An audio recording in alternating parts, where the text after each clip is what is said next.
কলিয়াবৰ সৰুভগীয়াত সংঘটিত হৈছে হৃদয় বিদাৰক ঘটনা। বন্য হস্তীৰ আক্ৰমণত নিহত এগৰাকী মহিলা। নিহত মহিলাগৰাকী সৰুভগীয়াৰ পোনা বৰা বুলি জানিব পৰা গৈছে।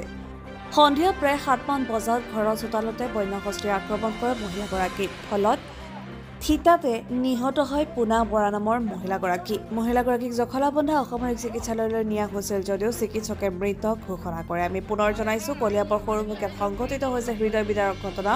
বন্য হস্তীৰ আক্ৰমণত নিহত হৈছে প্ৰায় 60 বছৰীয়া কলিয়াবৰ সৰুভগীয়াৰ পোনা বৰা নামৰ এগৰাকী মহিলা। সন্ধিয়া প্ৰায় 7মান বজাত ঘৰৰ চোতালতে বন্য হস্তীয়ে আক্ৰমণ কৰে মহিলাগৰাকীক, যাৰ ফলত থিতাতে নিহত হয় পোনা বৰা নামৰ মহিলাগৰাকীক জখলাবন্ধা অসামৰিক চিকিৎসালয়লৈ নিয়া হৈছিল যদিও চিকিৎসকে মৃত ঘোষণা কৰে আৰু মহিলাগৰাকীৰ মৃত্যুৰ পিছতে উত্তপ্ত হৈ পৰে চিকিৎসালয় চৌহদ। বন বিভাগৰ বিৰুদ্ধে ক্ষোভ উজাৰি উত্তেজিত হৈ পৰে স্থানীয় লোক। বন বিভাগৰ অকমন্যতাৰ বাবেই মৃত্যুমুখত পৰে মহিলাগৰাকী।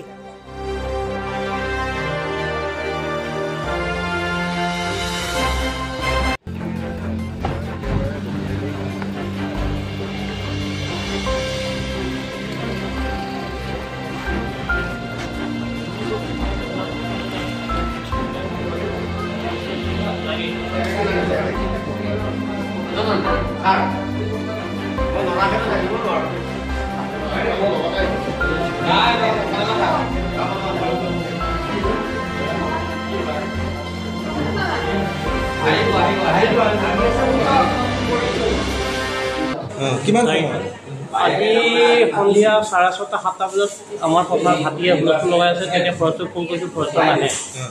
নহাৰ পিছত তেহেঁতে আহিলে। অহাৰ পিছত বন্ধুকো নুফুটাই তেনেকৈ গুচি গ'ল।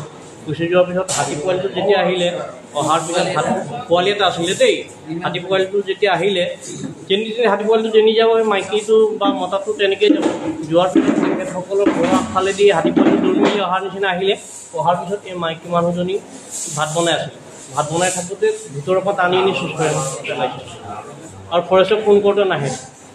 ফৰেষ্টক এতিয়া পইচা ধান্দা, তিৰৰ ধান্দা, সেয়া তেহেঁতৰ বেপাৰ ধান্দা। কি নাম? যিজন ঢুকাইছে তেওঁৰ নাম কি? পোনা বৰা। ঘৰ ক'ত? ঘৰ সৰুভগীয়া। কিমান মান হ'ব বয়স? 60 মান হৈছে। মই আন্তাজি মইতো নাজানো, মোৰ ঘৰৰ কথা নহয়। মই লোকৰ কথা দিহে শুনিছোঁ 60 বছৰ হৈছে বুলি। সঘনাই হাতী আহি থাকে নেকি? সঘনাইতো হাতীটো অহাটো আৰম্ভ হৈয়ে গ'ল। এতিয়া পোৱালিটো কেইটা হাতী আছে? 4টা আছিল। বন বিভাগৰ মানুহ আহি পাইছিল? নাই নাপালে আহি পেলাই? এটাও নাপালে। খবৰ দিয়া হৈছিল, ফোন মাৰিলেও ৰিচিভ নকৰে। তেহেঁতে কি খেলিব লাগে সেইটোৱে জানো। News desk report, any express.